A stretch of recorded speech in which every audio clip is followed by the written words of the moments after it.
Subscribe, follow, like, share. Last Bell Boxing. These guys give you all the exclusives, and next time I get my fight date, it's going to be exclusive on here as well. So make sure you give them all a follow. Hello, welcome to the latest recording of Last Ball Boxing. Joined by regular Sean from Brighton. How you going, Sean? Yeah, all good, thanks, mate. Yourself? Yeah, living the dream, I think he's described as. So we're going to talk about the undercard today for Eubank Jr versus Benn at Tottenham Hotspur Stadium. Personally, I think a lot of the casuals might be a little bit disappointed. Some good scraps for a trade show. But I think we've come to expect a bit more, haven't we, now, from Turkish cards? But we'll get into it, Sean. So let's start with Sam Giller, in no particular order. So Sam Giller is going to fight Ishmael Davis for the British and Commonwealth light middleweight title. All said and done, Sean, this is a good scrap, isn't it? It is, yeah. Yeah, really good to see Ishmael get another opportunity after his last fight, which was controversial for a lot of people. But yeah, Sam Gelly's a fighter on the rise, I think. I've been impressed with him so far. Although he hasn't had any shoes tests, it's the biggest fight of his career. And I generally think it's a 50-50 fight. Yeah, what I would say is you don't have to be particularly fashionable to get into Gally Sheikh's eye line, right? I think about people like Mark Chamberlain and people who had a good run and earned a lot of money, career high paydays. So if you're the B side or the underdog going into one of these fights, it really is an opportunity to put your name up in lights, isn't it? Yeah, and like you say, with Mark Chamberlain and Josh Patley, he's another one. So they generally do big fighters that are, in all intents and purposes, out of obscurity, really, and they give them life-changing fights and money, which is what we hope as boxing fans they get their rewards.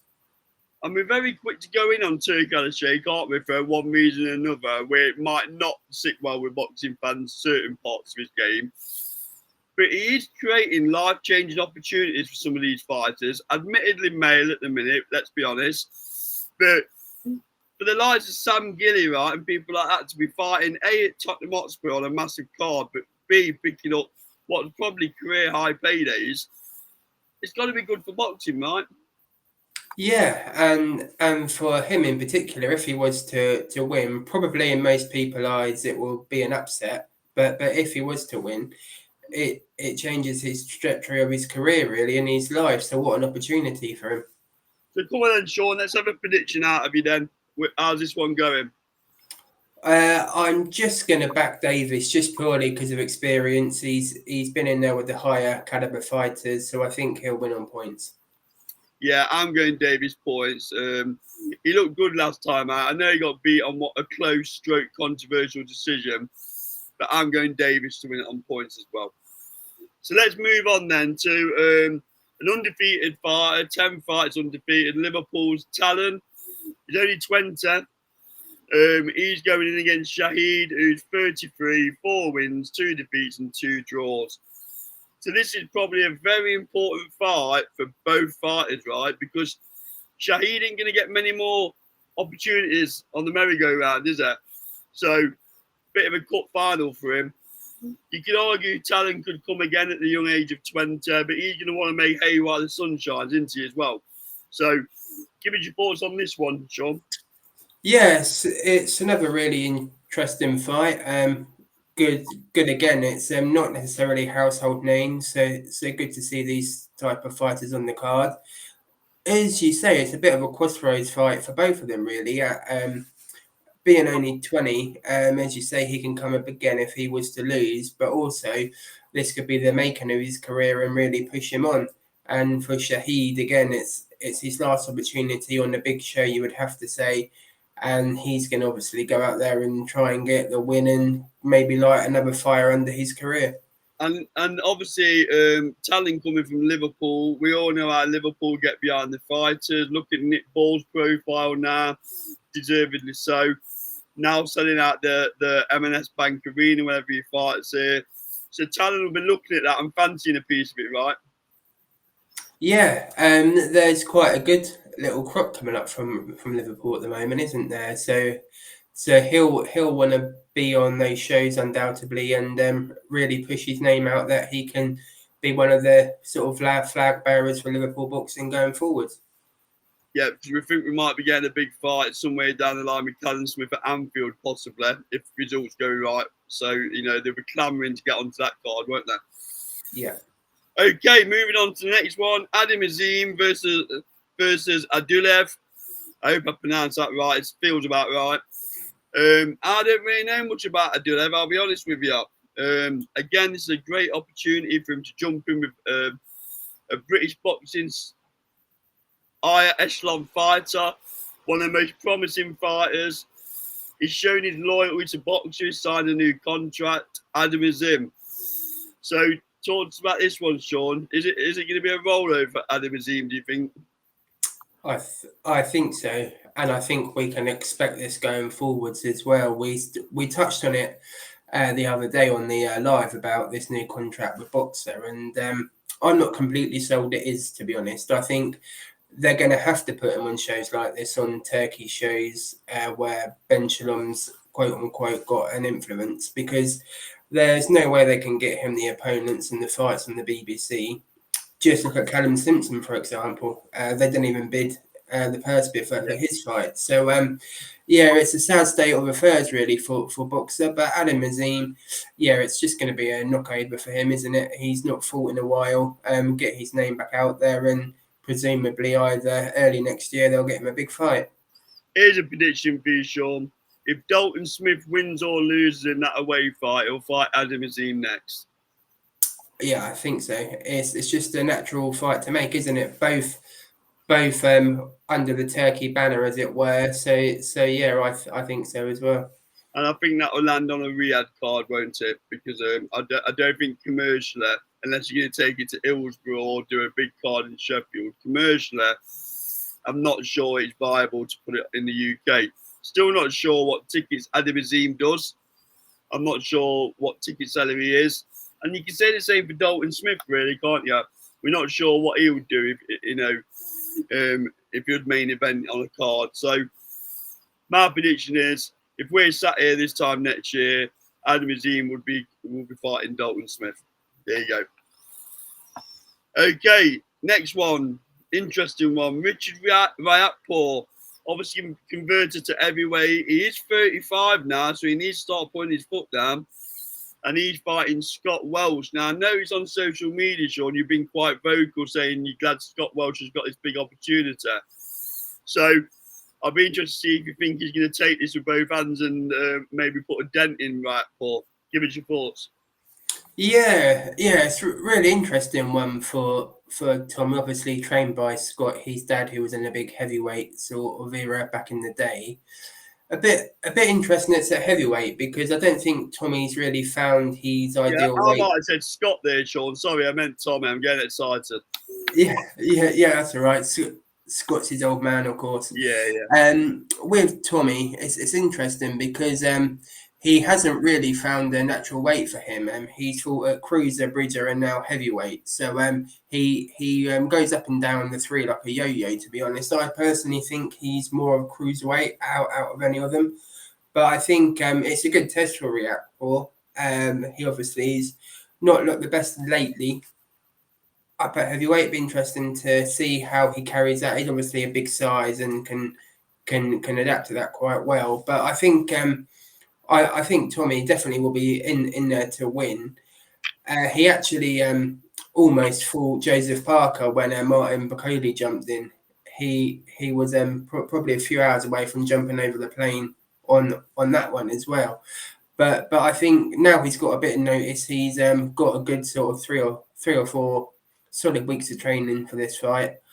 I think it'd be close, but I think, unfortunately for me, I think Ryatpour will have too much experience, and it being heavyweight, I think that will see him through. Yeah, I've met Tommy and Scott Welch on the small all scenes when I've been around Carl Grieve shows and people like that. What a great lads.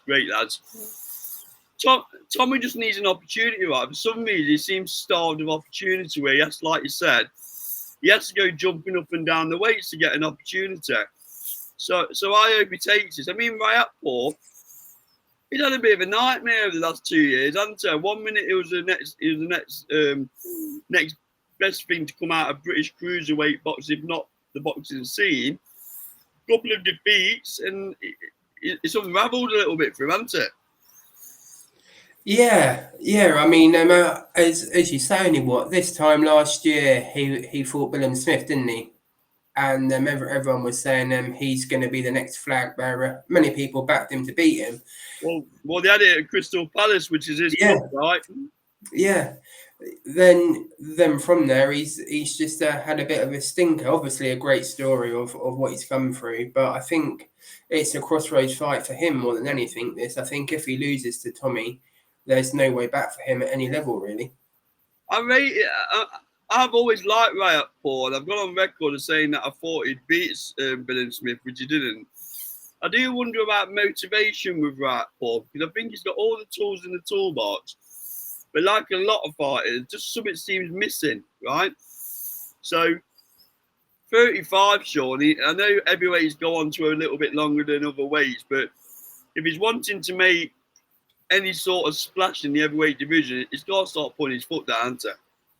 Yeah, and I'd even go as far to say, if he doesn't stop Tommy Walsh on this fight, there's no clear way for him to achieve anything, really. I mean, although I'm obviously backing Tommy as a local guy, and I want him to win the fight, but on paper the two records are night and day. When you think Riatpur has been in at world level for those kind of guys at cruiserweight, so I think if he doesn't dispatch it, Tommy, I think it's hard to see how he'll progress much beyond British level, really.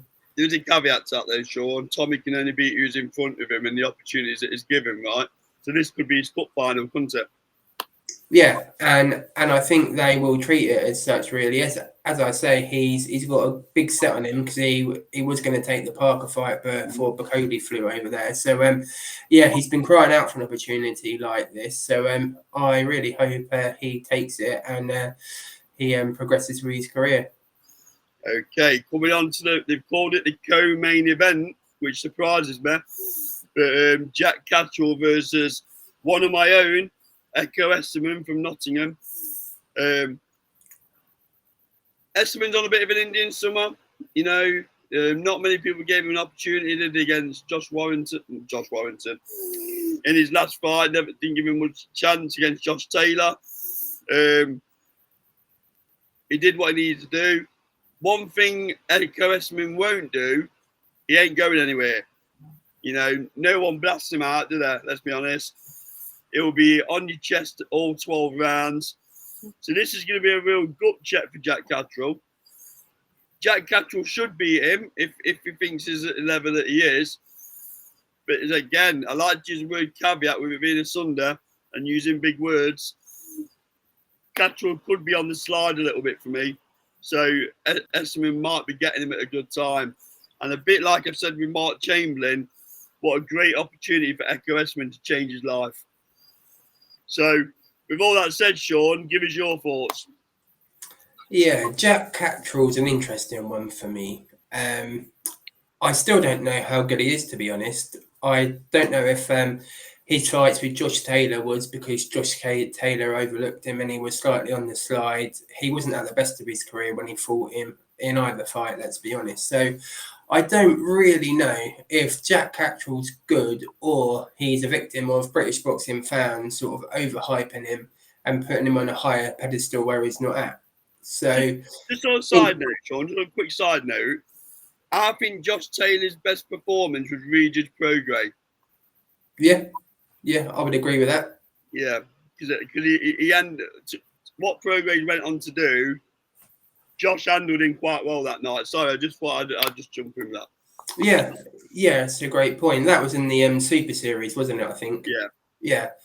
But as far as Jack Catterall goes, as I say, I'm not really sure if he was good. I mean, we've got presidents of British boxing fans, haven't we, of hyping fighters and putting them on a level where they're not. So I do wonder if that's the case with Jack. And also he's teamed up with Bozy Ennis, hasn't he, as well, left Jamie Moore, which I'm not sure if that's the best move, to be honest, because they Jamie Moore's obviously one of the best trainers in the country we've got. So as far as the fight's concerned, I agree. I think Esserman will be there. He's called the engine for a reason. He's not going to go anywhere. He'll be with Cattrall. Cattrall's not the biggest puncher, I don't think, personally. Obviously, up at welterweight now as well. If I'm pushed, I actually think Esserman can beat him, to be honest. I think he might win on points. Think he might outwork him, Sean? I do, yeah. Yeah. I'm leaning towards Esserman might outwork him. Yeah, okay, so we're both going points on that one. So that's the undercard covered by the panel at Last World Boxing. Like, comment, subscribe. We're getting some great interaction at the minute. Make sure you check my interview out with Enzo Mackinella. Very, very interesting. This has been Last World Boxing, proudly sponsored by Shore Building Services and SC Travel Limited. Remember, we go live every Thursday. Check our socials out for the timing. It does vary a little bit. And we'll see you on the next video. Thank you very much, Sean.